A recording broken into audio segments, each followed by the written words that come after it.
어린 시절 학교에서 숙제를 가끔 내줬던 것 중에 생각나는 게 있어요.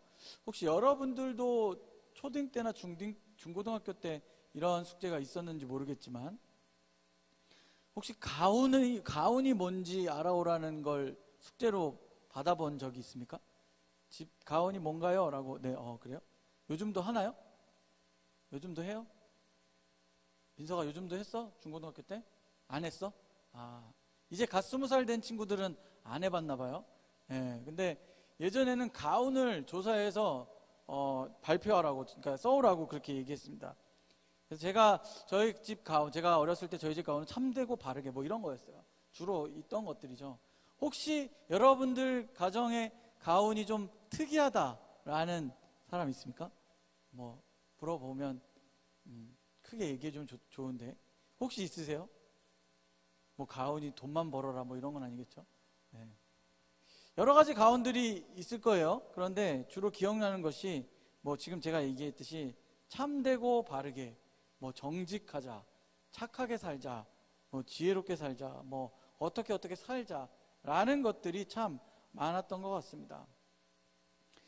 저희 아이들이 자랄 때 어린이집에서도 그런 걸 한번 조사를 한 적이 있어서 제가 저희 집은 성실하고 바르고 정직하고 서로 도우며 살자 뭐 이런 내용으로 아이들에게 써서 보냈던 것 같습니다.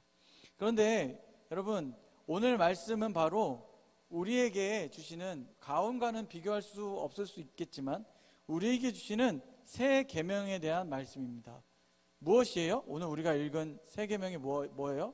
서로 사랑하라 라는 그런 말씀입니다.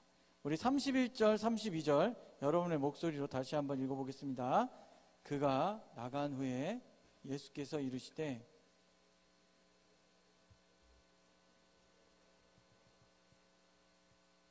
만일 하나님이 그로 말미암아 영광을 받으셨으면 하나님도 자기로 말미암아 그에게 영광을 주시리니 곧 주시리라. 가룟 유다가 마귀의 유혹에 넘어가서 자신의 일을 시작할 때 예수님은 하늘로부터 영광이 임하는 것에 대해서 말씀하십니다. 앞서 제자들의 발을 씻기셨던 때에 말씀하셨던 자기 자신에 대한 말씀을 자기가 누구인지에 대해서 계속해서 선포하고 알려주고 계시다는 사실입니다. 이 말씀을 통해서 이제 정말 그 하나님이 말씀하신 때가 가까워졌음을 선포하고 계시다는 사실입니다. 여러분, 누군가를 이해하고 사랑한다는 것이 어때요? 쉽습니까? 내가 사랑한다고, 내가 교제하는 사람과 있을 때 내가 그 사람을 사랑하게 되고 그 사람과 교제합니다. 그래서 잘 되면 결혼하는 거고, 그죠? 네. 안 되면 또 다른 기회를 또 기다리고 또 준비하고 여러 가지 뭐 아픔 속에서 시간을 보내기도 하지만, 우리가 누군가를 좋아하고 사랑한다고 표현할 때까지 우리는 그 사람에 대해서 많은 관심을 갖고 지켜보고 다가가고 이야기하고 대화하는 일들을 한다는 것이죠. 그 가운데서 내가 이 사람을 어느 정도 알았다라고 생각이 들어서 결혼을 하면 다 알았을까요? 결혼을 하면 또 다른 세상이 열립니다. 왜냐하면 그동안에 볼 수 없었던 모습들을 보게 되기 때문이죠. 몇 번 얘기한 적이 있어요. 성격 차이로 이혼하는 사람들에 대한 이야기입니다. 근데 제가 결혼 생활을 오래 하다 보니까 성격 차이는, 저번에도 얘기했죠. 성격 차이는, 죄송하지만 이제 신혼을 꿈꾸고 있는 우리 청년들도 있지만 성격 차이는 잘 좁혀지지 않아요. 그러니까 무슨 얘기냐면 서로 더 이해하기 위해서 노력해야 된다는 것입니다. 그러니까 우리가 누군가를 이해하고 사랑한다고 생각하고 잘 안다고 생각하지만 결혼 생활이 시작됐을 때, 부부 생활이 시작됐을 때 또 다른 것들이 오게 되고, 자녀를 출산하고 자녀를 양육하면서 또 다른 모습 가운데 우리는 살아가고, 그렇게 해서 성장합니다. 그렇게 해서 우리는 살아가는 거죠. 그래도 사랑하고 이해하는 데는 여전히 노력이 필요하고 여전히 헌신이 필요하고 누군가가 양보해야 된다는 것, 그것이 누군가를 이해하고 사랑하는 모습입니다. 그러면 우리는 누군가를 이해하고 사랑한다고 이야기할 때 과연 그 사람들을 다 잘 이해하고 있는지에 대해서 한번 생각해 봐야 된다는 것이죠. 사람은 거의 대부분 자기에게 잘하는 사람, 나를 잘 챙겨주는 사람을 좋아하고 그 사람을 아낍니다. 그렇죠? 그런데 제가 살아오면서 경험을 해봤더니 그렇더라고요. 나한테 10번 중에 9번을 잘했는데 한 번 실수하면 어때요, 여러분? 한 번 섭섭하게 하면 어때요? 나에게 9번 잘해줬던 기억이 떠올라서 그 한 번은 내가 뭐 이렇게 봐줄 수도 있지라는 생각이 드십니까? 혹시 나는 그런 생각을 한다. 나는 10번 중에 한 번 나한테 실수해도 9번 잘해줬다는 생각을 먼저 한다. 손 들어보세요. 괜찮아요. 진짜 솔직하게 손 들어보세요. 그런 생각 하는 사람 있어요? 왜 이런 질문? 창렬이 너는 그럴 줄 알았어요. 왜냐면 제가 문자를 보내면 창렬이는 꼬박꼬박 대답을 합니다. 목사님, 네, 한 주간도 제가 70몇 명에게 문자를 보내는데 딱 2명 내지 3명 답장 옵니다. 뭐라고 하는 건 아니에요. 저는 어차피 끝까지 그렇게 할 건데 그 중에 한 사람이 창렬이다. 예, 그냥 얘기해 주는 거예요. 자, 여러분 여러분 어때요?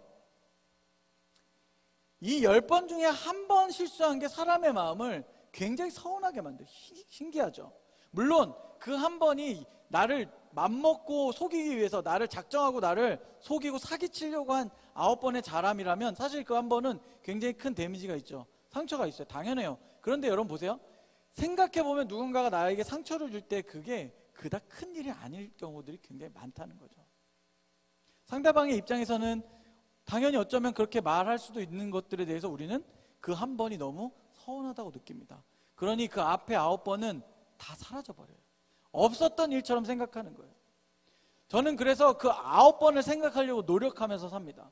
누군가 나에게 한 번 크게 서운하게 했을지라도 나에게 9번 잘해줬던 기억을 계속해서 떠올리려고 노력해요. 그런데도 그 서운한 마음이 사라지는 게 쉽지 않지만 그렇게 하지 않으면 우리는 누군가를 이해하고 사랑하기에는 너무나도 우리는 부족한 마음을 갖고 있는 거예요. 우리 모두가 다 그렇다는 거죠. 노력해야 된다고 아까 앞서 얘기했죠. 끝까지 부부도 서로 노력해야 돼요. 누군가는 헌신해야 되고 누군가는 이해해줘야 된다는 거죠. 그처럼 우리의 관계 속에서 누군가를 이해하고 사랑하기 위해서는 이렇게 노력하는 모습들이 내 안에 먼저 있어야 되는 거죠.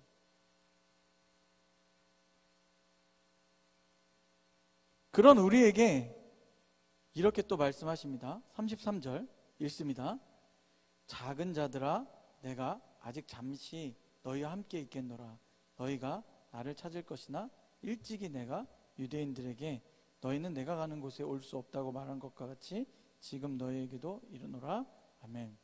33절에 시작하는 작은 자들아 그러면 little children이라고 합니다. 여기 영어권 친구들이 많으니까 발음에 신경을 많이 써야 돼요. 괜찮았나요? 괜찮았어. 땡큐. 고맙습니다.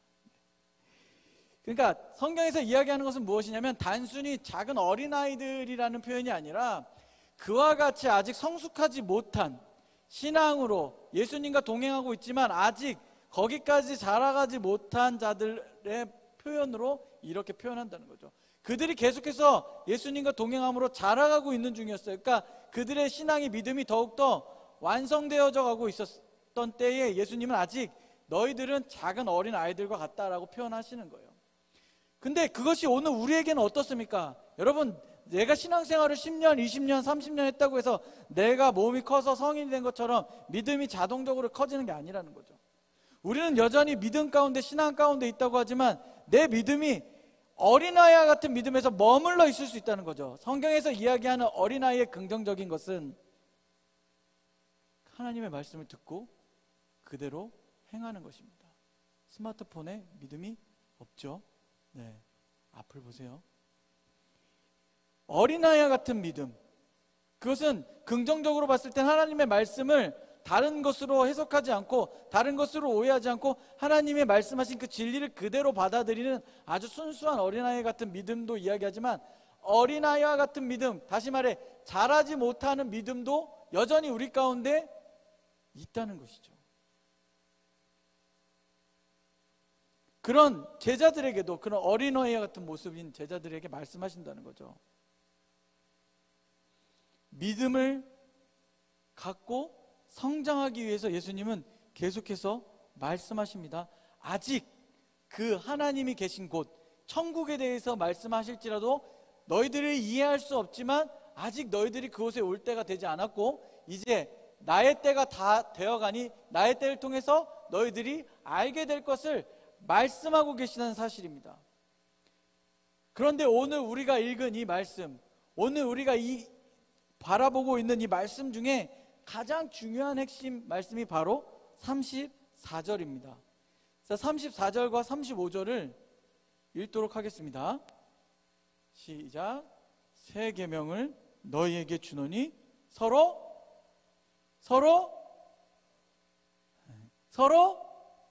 계속 내가 너희를 사랑한 것 같이 너희도 서로 사랑하라.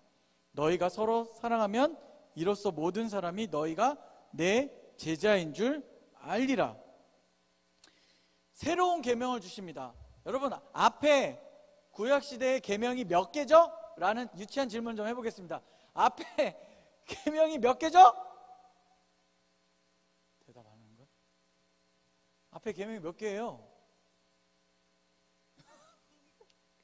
앞에 우리가 알고 있는 계명 몇 개요? 10계명이죠. 네, 서로 이렇게 바라보면서 몇 개지 이러면 곤란하죠. 10계명이죠. 네.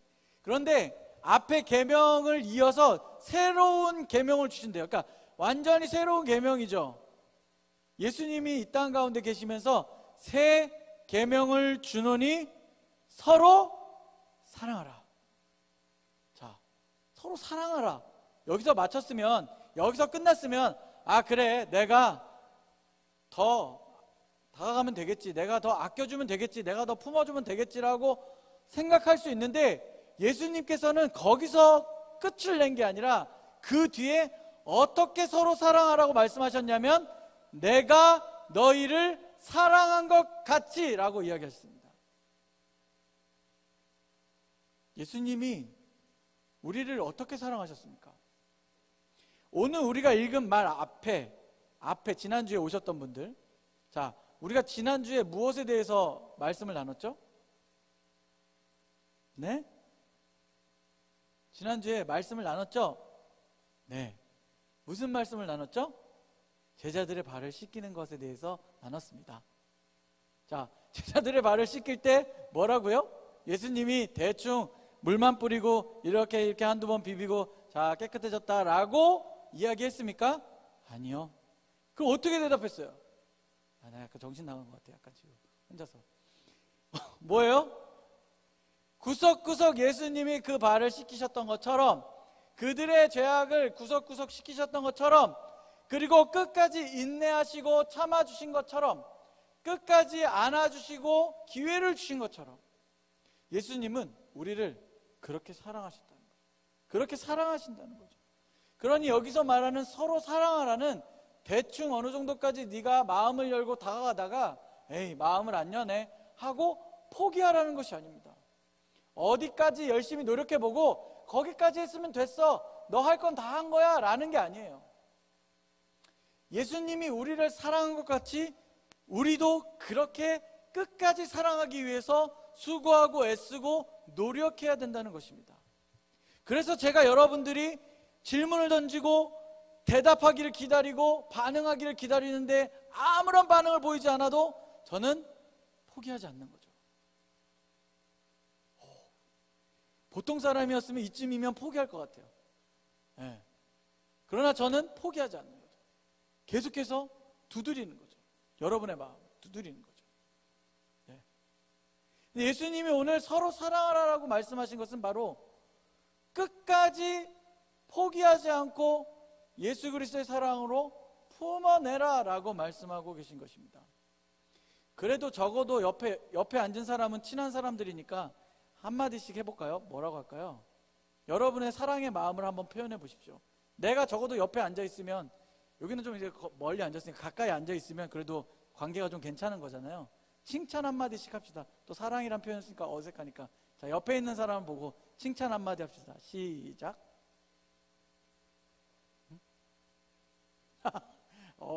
이거 끝이야. 말을 안 해. 이거 요즘 이렇게 하면 애들 이거 이상하대. 이거 뭐라 그러지? 뭐라 그러던데. 아무튼. 자, 칭찬은 기분이 좋죠. 좋아요. 자, 그런데 사랑한다는 것은 단순히 칭찬하는 것에 머무는 것이 아니라 그 사람의 단점까지도, 그 사람의 연약함까지도 내가 품어주는 거예요. 왜냐하면 나 역시도 누군가가 나의 그런 부족한 것들을 품어주고 있기 때문이죠. 나 역시 누군가가 나를 위해서 지금 이 시간에도, 또는 여러분이 살아가는 삶 속에서 나를 위해서 누군가는 끊임없이 기도해 주는 사람이 있다는 거죠. 이 공동체는 몇몇의 사람들에 의해서 유지되고 있는 공동체가 아니라는 거죠. 이 공동체는 여러분 모두가 더 하나 되기를 기다리고 있는 공동체라는 거죠. 참 어려운 것 같아요. 특별히 코로나 시기를 지내면서 우리는 좀 더 개개인별로 개인적인 어떤 성향으로 많이 사회도 바뀐 것 같아요. 그래서 여러분에게 쉽지 않겠지만 서로 사랑하라는 것은 한 공동체 안에 있는 여러분 모두가 서로에게 관심을 갖고 서로를 위해서 기도해 줄 수 있는 그런 공동체가 되기를 원하신다는 것입니다. 아주 작게는 내 가정, 그리고 내 친구들, 이렇게도 되겠지만 서로 사랑하라는 것은 우리에게 주신 모든 만남 속에서 서로를 함께 알아가고 서로를 위해서 기도할 수 있는 그런 공동체가 되길 원하신다는 것입니다. 다시 한번 질문해 보겠습니다. 주님이 우리를 어떻게 사랑하셨습니까? 하나님께서, 예수 그리스도께서 여러분을 어떻게 사랑하셨습니까? 여러분에게 어떤 사랑의 마음을 알게 하셨나요? 때론 누군가에게는 희생이고, 누군가에게는 정말 커다란 기쁨일 수 있고, 누군가에게는 눈물일 수 있고, 누군가에게는 회개일 수 있는, 그러나 그 모든 것을 통해서 우리에게 분명히 우리를 사랑하고 계심을 알게 하셨다는 것입니다.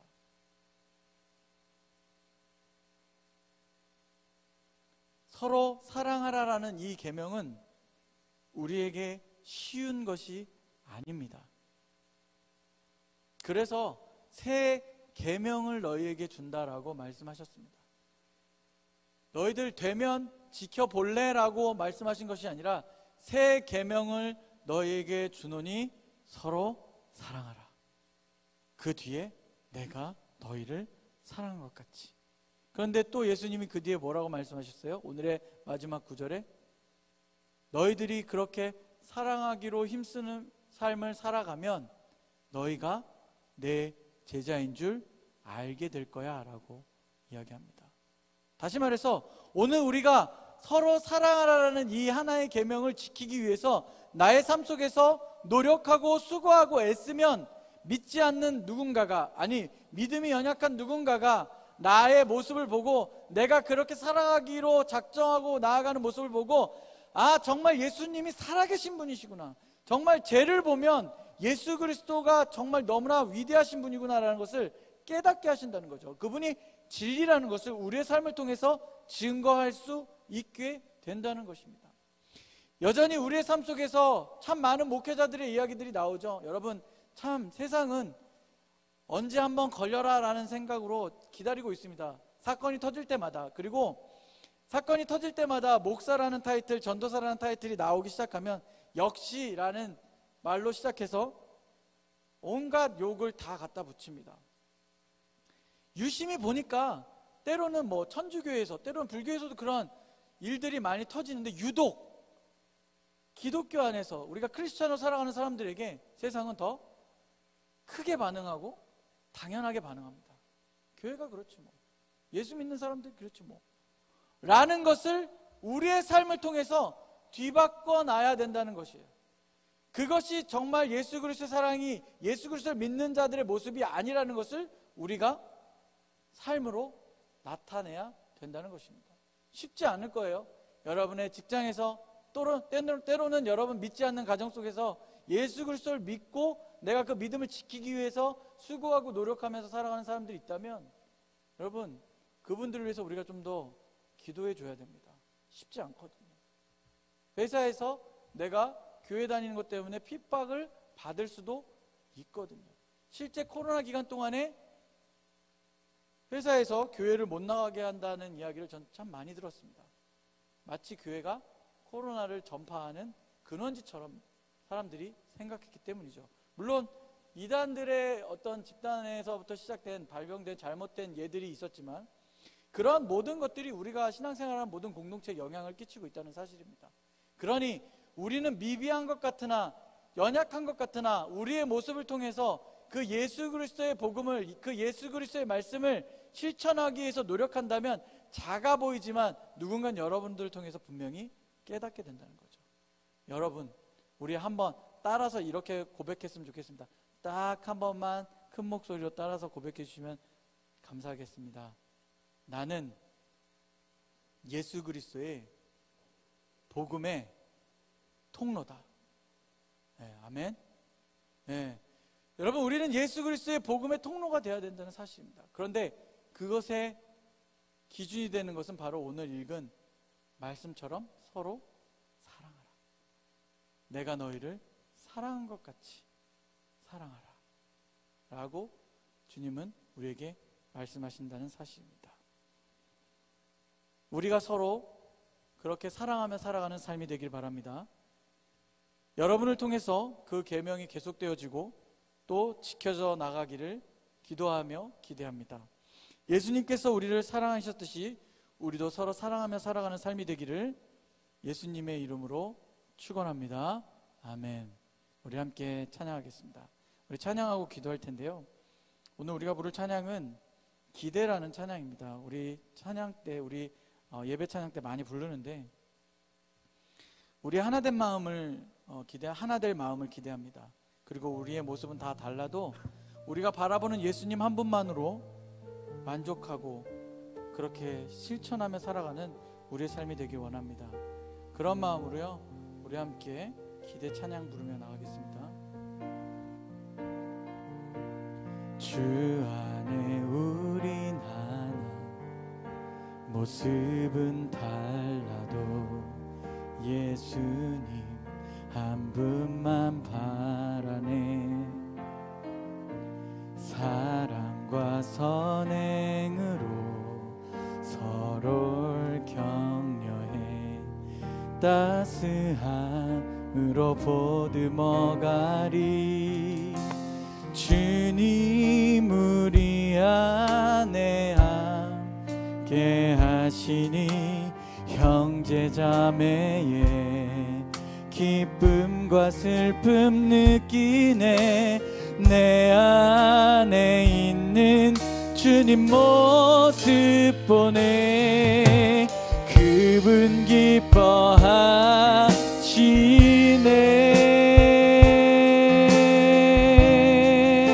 함께 고백할까요? 주님 우리를 통해 계획하시니 부족한 입술로 찬양하게 하시니. 주님 우리를 통해 계획하시니 너를 통해 하시니. 우리 처음부터 다시 한번 주 안에 우린 하나.